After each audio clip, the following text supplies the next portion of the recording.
बांग्लादेश में सभ्यता का इतिहास काफी पुराना रहा है।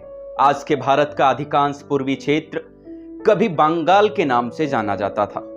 बौद्ध ग्रंथों के अनुसार इस क्षेत्र में आधुनिक सभ्यता की शुरुआत 700 ईसा पूर्व में आरंभ हुई। यहाँ की प्रारंभिक सभ्यता पर बौद्ध और हिंदू धर्म का प्रभाव स्पष्ट रूप से देखा जा सकता है। उत्तरी बांग्लादेश में स्थापत्य के ऐसे हजारों अवशेष अभी भी मौजूद हैं जिन्हें मंदिर या मठ कहते हैं। बंगाल का इस्लामीकरण मुगल साम्राज्य के व्यापारियों द्वारा 13वीं शताब्दी में शुरू हुआ और 16वीं शताब्दी तक बंगाल एशिया के प्रमुख व्यापारिक क्षेत्र के रूप में उभरा। यूरोप के व्यापारियों का आगमन इस क्षेत्र में 15वीं शताब्दी में हुआ और अंततः 16वीं शताब्दी में ब्रिटिश ईस्ट इंडिया कंपनी द्वारा उनका प्रभाव बढ़ गया।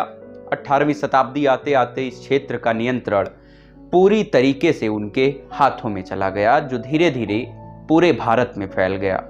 जब स्वाधीनता आंदोलन के फलस्वरूप 1947 में भारत स्वतंत्र हुआ, तब राजनैतिक कारणों से भारत को हिंदू बहुल भारत और मुस्लिम बहुल पाकिस्तान में विभाजित करना पड़ा।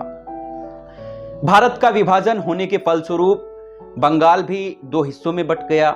इसका हिंदू बहुल इलाका भारत के साथ रहा और पश्चिम बंगाल के नाम से जाना गया, तथा मुस्लिम बहुल इलाका पूर्वी बंगाल पाकिस्तान का हिस्सा बना, जो पूर्वी पाकिस्तान के नाम से भी जाना गया।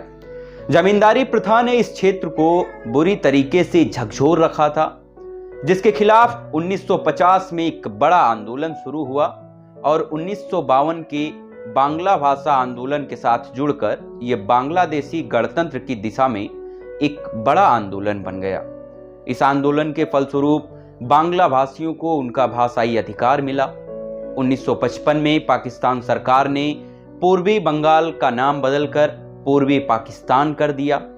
पाकिस्तान द्वारा पूर्वी पाकिस्तान की उपेक्षा और दमन की शुरुआत यहीं से हुई और तनाव स्तर का दशक आते आते अपने चरमोत्कर्ष पर पहुंच गया।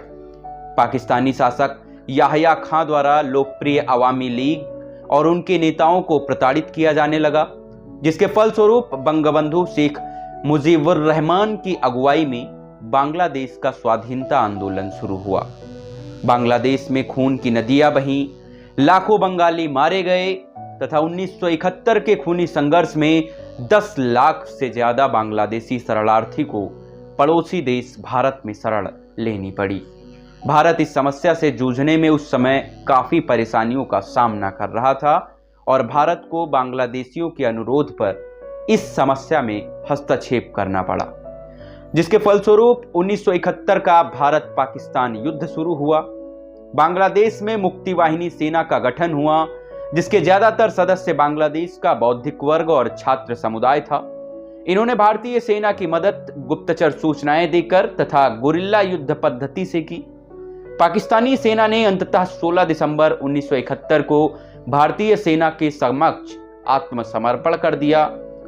लगभग 93,000 सैनिक बंदी बनाए गए, जिन्हें भारत में विभिन्न कैंपों में रखा गया ताकि वे बांग्लादेशी क्रोध के शिकार न बने।